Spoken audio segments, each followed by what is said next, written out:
বিয়ের পরের দিন হাতে ডিভোর্স পেপার নিয়ে বসে আছি বাবার বাড়ির বারান্দায়। সকালে সবাই এখনো শুয়ে আছে আর আমি বারান্দায় বসে অপেক্ষা করছি বাবা কখন ঘুম থেকে উঠবে।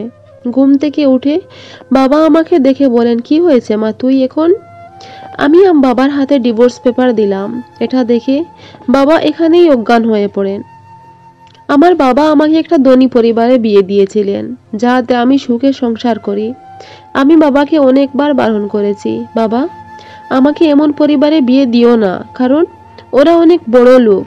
বাবা বলেন, এটা তুই ভুল ভাবছিস মা, তোর জুড়ি এখানেই, তাই ওরা আমাদের বাড়িতে বিয়ের প্রস্তাব নিয়ে এসেছে। আমরা তো আগে যাইনি ওদের বাড়িতে, তাই না? আমি চাই তুই সব সময় হাসি খুশি থাকিস। বিয়ের আগে পাত্রপক্ষ থেকে আমাকে দেখতে এসেছেন আমার শাশুড়ি, শ্বশুর আর একটা ছোট ননদ। আমাদের গ্রামে আমি প্রথম একটা মেয়ে যে এত বড় একটা ঘরে বউ হয়ে যাচ্ছি। বিয়ের আগে আমার হবু স্বামী আমাকে অনেক ভালো ভালো কথা বলেছিল, ও আমায় কোনোদিন কষ্ট দেবে না, অনেক সুখে রাখবে আমাকে। আমি বলেছিলাম আমি গরিব ঘরের মেয়ে, দেখতেই তো পাচ্ছ। ও বলে, তোমাকে দেখে আমার পছন্দ হয়েছে, আমি গরিব ধনী দেখতে চাই না, তোমাকে পছন্দ হয়েছে তাই আমি তোমাকে চাই। আমি অনেক খুশি ছিলাম। তখন আমি মনে মনে ভাবছি হয়তো বড়লোক সব ছেলেরা এক ধরনের নয়। তারপর আমাদের বিয়েটা ফাইনালি হয়েই যায়। বিয়ের প্রথম দিন রাতে মনে অনেক ভয় নিয়ে বাসর ঘরে বসে আছি, কারণ এত বড় বাড়ি জীবনে কখনো এমন বাড়িতে পা দেইনি। আজ আমি এই বাড়ির বউ, ভাবতে যেন গাটা শিউরে উঠছে। অনেকক্ষণ থেকে আমি বাসর ঘরে বসে আছি, কিন্তু আমার স্বামী এখনো আসছে না। বুড়ো পরিবারের রীতি নিয়ম আমি ঠিকমতো জানি না। অপেক্ষা করতে করতে রাত 1টা বেজে গেছে। আমি পালং থেকে নেমে দরজা খুলে বাইরে বেরিয়ে আসি। আমার স্বামীর রুমের পাশে একটা রুম আছে, ওই ঘর থেকে কিসের যেন ফিসফিস আওয়াজ আসছে। দরজাটা একটু খোলা ছিল, তাই আমি একটু উঁকি মেরে দেখি আমার স্বামী একটা মেয়ের সাথে বিছানায়। ওরা একে অপরের সাথে কথা বলছে। আমার স্বামী মেয়েটাকে বলছে, বিয়ে ওকে করেছি তাতে কি হয়েছে, বাসর তো তোমার সাথেই করছি, তাই না? এটা দেখে আমি অনেক ভয় পেয়ে গেলাম। রাগের মাথায় কিছু বুঝতে পারছিলাম না, চিৎকার দিয়ে কান্না করতে লাগলাম আর বললাম, তাহলে এটাই তোমার আসল পরিচয়? বিয়ের আগে কি বলেছিলে তুমি আমাকে? তোমার যদি এই মেয়েটার সাথে সম্পর্ক ছিল তাহলে আমাকে বিয়ে করে আমার জীবনটা নষ্ট করলে কেন? আমি তো তোমার কোনো ক্ষতি করিনি, তাহলে তুমি আমার সাথে এমন কেন করলে? তারপর আমার স্বামী আমাকে যা বলল শুনে আমি তো সেখানে পাথর হয়ে গিয়েছিলাম। ও বলে ও আমাকে বিয়ে করতে চায়নি। ওর দাদু মরার আগে একটা কথা ওর বাবাকে বলে গিয়েছিলেন, ওনার নাতি যেন গ্রামের সাধারণ একটা মেয়েকে বিয়ে করে।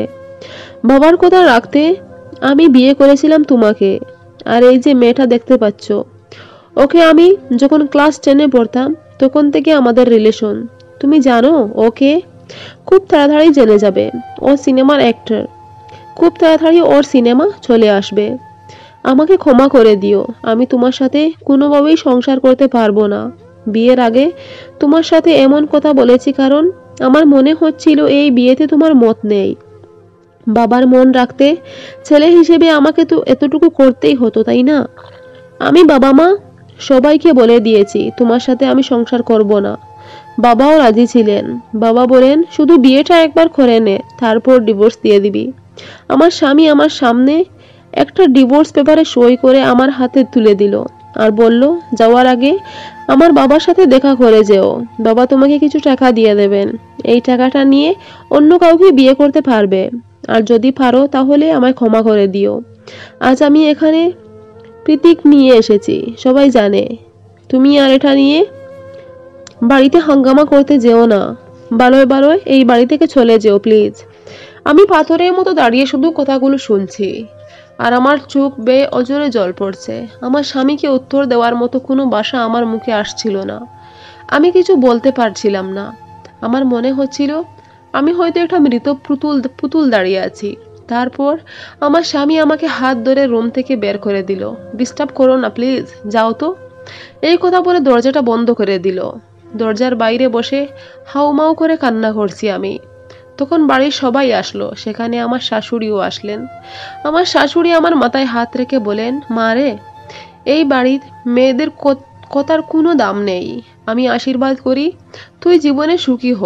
এমন একটা ঘরে তুই কখন সুখী হতে পারতিস না। আমি তোর হাতে কাগজটা দেখেই বুঝতে পারছি ও তোকে ডিভোর্স পেপার দিয়ে দিয়েছে। ওর দাদুর এই কথাটা রাখার জন্য ও বিয়ে বিয়ে নাটকটা করেছে। আমি কিছু বলতে পারবো না, বললে হয়তো আমাকে এই বাড়ি থেকে চলে যেতে হবে।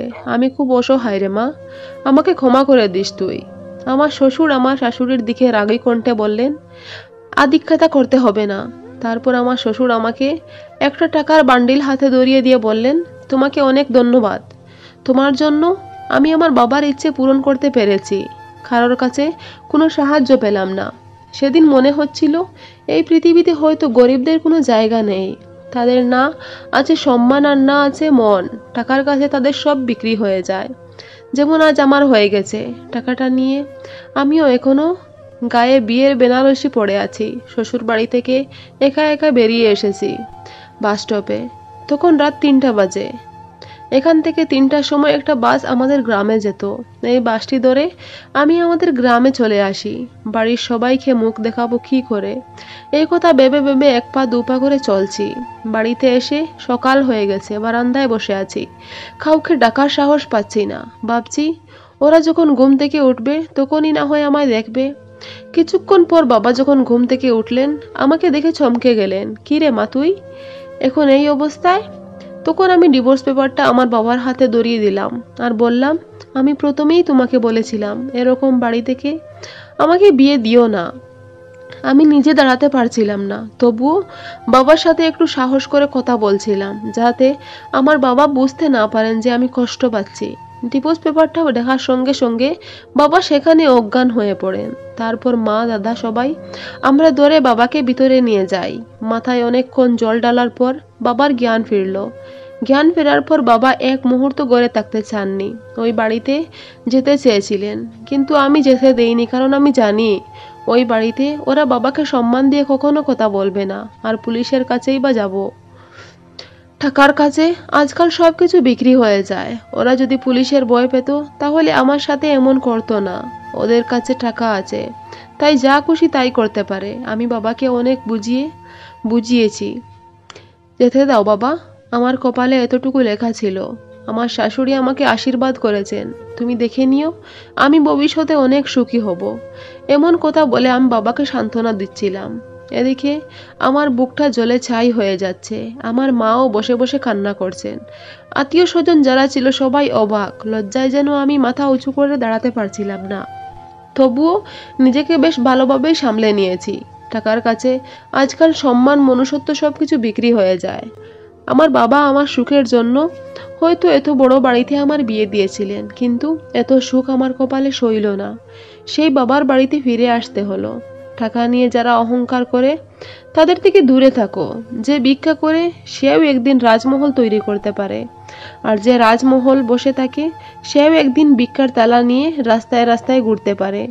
কার জীবন কিরকম যাবে সেটা কেউ জানে না। অন্যকে সুখে রাখো, নিজে সুখে থাকো, এটাই সবচেয়ে বড় মনুষ্যত্ব। গল্পটা এখানেই শেষ করলাম। ভালো লাগলে পাশে থাকবেন। ধন্যবাদ বন্ধুরা।